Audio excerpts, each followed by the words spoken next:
Hello friend, स्वागत है आप सभी का आपके अपने यूट्यूब चैनल संतोष ग्लोबल स्टडीज़ में।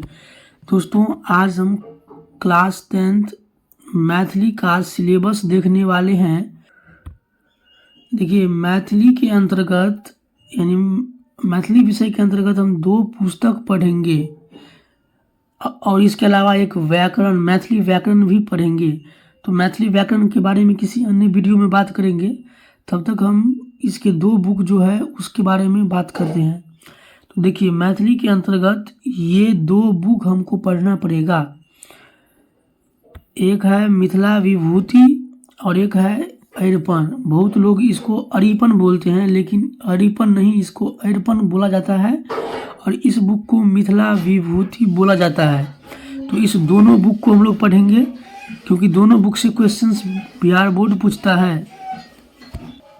तो आप देख सकते हैं कि ये बुक पढ़ेंगे और ये बुक पढ़ेंगे। ये भी क्लास 10th का ही है, ये भी है। ये बुक मोटा सा होता है और ये पतला सा होता है। अब इन दोनों बुक में कौन कौन सा अध्याय पढ़ेंगे उसको भी देख लेते हैं। इनमें 3 भाग है। अरिपन बुक में 3 भाग है, 3 खंड है। एक है गद्य खंड, एक है पद्य खंड और एक है वाग्विलास खंड। तो इन तीनों खंड को हम पढ़ेंगे और इन तीनों खंड के अंतर्गत कुछ न कुछ चैप्टर दिया है, तो उसे हम समझ लेते हैं। देखिए, गद्य खंड के अंतर्गत यहाँ जो नीचे जो पाठ सब दिया गया है उन सब पाठ को हम पढ़ेंगे। तो चलिए जान लेते हैं पाठ का नाम क्या है, इसके लेखक का क्या नाम है और इसका विधा क्या है। देखिए, विधा का मतलब होता है कि ये जो पाठ है वो किस प्रकार का है। वो निबंध है कि कथा है, अर्थात कहानी है, या यात्रा वृत्तांत है, या जो भी है, या जीवनी है, क्या है उसके बारे में देखते हैं। तो देखिए, पहला जो हम पाठ पढ़ेंगे वो है, उस पाठ का नाम है मिथिला सांस्कृतिक सीमा और इस पाठ के लेखक हैं रामलोचन शरण और इस पाठ की विधा है निबंध। यानी यह पाठ किस प्रकार का है, तो ये पाठ निबंध है। चलिए, दूसरा पाठ है राष्ट्रभाषा व मातृभाषा और इनके लेखक है भोलालाल दास और इस पाठ की विधा है निबंध। देखिए, तीसरा पाठ है जवाहर जेहन देखलू जेहन पौलू और इस पाठ के लेखक है जयकांत मिश्र और ये पाठ किस टाइप का है, तो ये निबंध है। चौथा पाठ है चंद्रमुखी और इसके लेखक है लिली रे और इस पाठ का विधा क्या है, तो कथा है। देखिए, कथा का मतलब होता है कहानी। मैथिली में कहानी को ही कथा बोला जाता है। चलिए, 5वां पाठ है भोजन और इसके लेखक है राजमोहन झा और इस पाठ की विधा है कथा। चलिए, 6ठा पाठ है पर्यावरण और इसके लेखक है दिनेश्वर लाल आनंद और इस पाठ की विधा है निबंध। 7वां पाठ है भारतीय संविधान निर्माता डॉक्टर BR अम्बेडकर और इसके लेखक है भाग्य नारायण झा और इस पाठ की विधा है जीवनी, क्योंकि इसमें भीमराव के बारे में पूरा बताया गया है, इसलिए ये जीवनी है, उसके जीवन की कहानी। अगला पाठ है क्रेक और इस पाठ के लेखक का नाम है उमाकांत और इस पाठ की विधा है कथा। कथा मतलब कहानी। अगला पाठ है भारतीय स्वतंत्रता संग्राम एवं संविधानक रूपरेखा और इसके लेखक है रत्नेश्वर मिश्र और इस पाठ की विधा है निबंध। अगला पाठ है लेबरा अन्हार में एकटा इजोत और इसके लेखक है महेंद्र मलंगिया और इस पाठ की विधा है एकांकी। अगला पाठ है बावाक आत्मीयता और इसके लेखक है अशोक और इस पाठ की विधा है निबंध। फिर अगला पाठ है भैर छिपा भात और इसके लेखिका है विभा रानी, महिला है इसलिए विभा रानी। पाठ की विधा है कथा।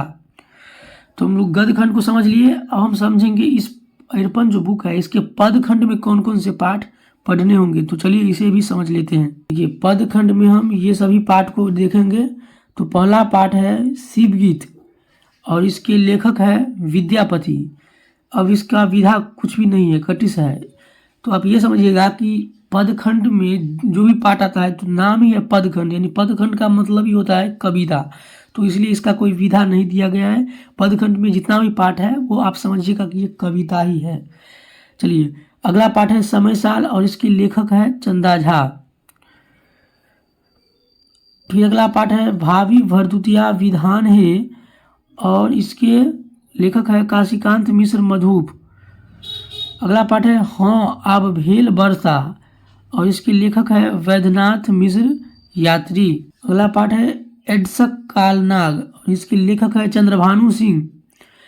नेक्स्ट पाठ है कर्मवीर और इसके लेखक है दीनानाथ पाठक बंधु। अगला पाठ है जय जवान जय किसान और इसके लेखक है रविंद्रनाथ ठाकुर। अगला पाठ है वंदना और इसके लेखक है विद्यानाथ झा विदित। अगला पाठ है बच्चा और इसके लेखक है उदय चंद्र झा विनोद।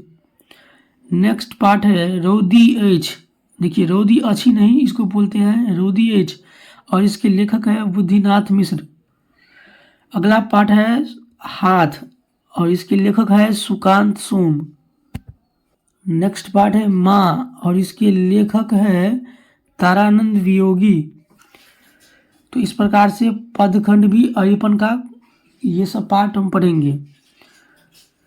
अब चलिए वाग्विलास खंड के बारे में देखते हैं कि इसमें कौन कौन सा पाठ पढ़ना होता है। देखिए वाग्विलास खंड में ज़्यादा पाठ नहीं है, इसमें 2 ही पाठ है, एक बच्चा और एक तेसर जीव। तो देखिए ये जो बच्चा पाठ है इस पाठ के लेखक है प्रेमचंद और इस तेसर जीव पाठ का लेखक है मनोज दास। लेकिन आप कहेंगे यहाँ पर विधा में हिंदी कथा है, उड़िया कथा लिखा हुआ है, इसका क्या मतलब है? तो देखिए एक्चुअली में ये जो बच्चा पाठ है ये हिंदी कथा है, अर्थात ये हिंदी किताब की या हिंदी भाषा की कथा है यानी कहानी है। लेकिन चूंकि हम मैथिली पढ़ रहे हैं तो मैथिली में इस बच्चा पाठ को ट्रांसलेट किया है यानी अनुवाद किया है कौन? आशुतोष झा जी।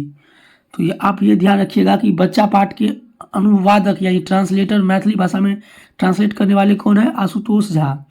अच्छा, और ये जो तेसर जीव जो कथा है ये जो है उड़िया कथा है यानी ये उड़िया भाषा मतलब उड़ीसा राज्य में उड़िया भाषा बोला जाता है।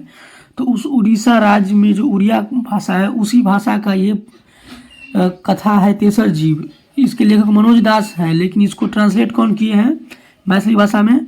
तो मैथिली भाषा में इसको ट्रांसलेट किए हैं यानी अनुवाद किए हैं उपेंद्र दोषी जी। तो इसको इन दोनों पाठ के बारे में भी पढ़ेंगे क्योंकि इससे भी बोर्ड क्वेश्चन पूछ लेता है। तो इस प्रकार से अरिपन में हम ये सब तीनों खंड पढ़ेंगे। अच्छा, आपको मैंने एक और बुक दिखाया था अभी, मिथिला विभूति, पतला सा बुक होता है, उसमें भी 7 पाठ है। तो उसमें देख लेते हैं कि उसमें क्या क्या पढ़ेंगे। देखिए मिथिला विभूति में हम 7 गो अध्याय पढ़ेंगे। तो अब आप कहेंगे कि इसमें लेखक का नाम कहाँ है और विधा कहाँ है? तो देखिए इसमें लेखक और विधा नहीं है, बल्कि ये कोई पाठ नहीं है। इसको आप कह सकते हैं कि मैथिली में जो भी आदर्श लोग थे ना उनके बारे में बताया गया है। जैसे जनक याज्ञवल्क्य के बारे में, विद्यापति जो लेखक थे उसके बारे में, सुभद्र झा जी के बारे में, डॉक्टर लक्ष्मण झा जी के बारे में, मांगन खवास जी के बारे में और गोदावरी दत्त जी के बारे में। तो इन्हीं महान लोगों के बारे में बताया गया है। तो अगर आपको ये वीडियो समझ में आया है और अच्छा लगा है तो चैनल को सब्सक्राइब करके अपने बोर्ड एग्जाम की तैयारी अच्छे से कीजिए। धन्यवाद।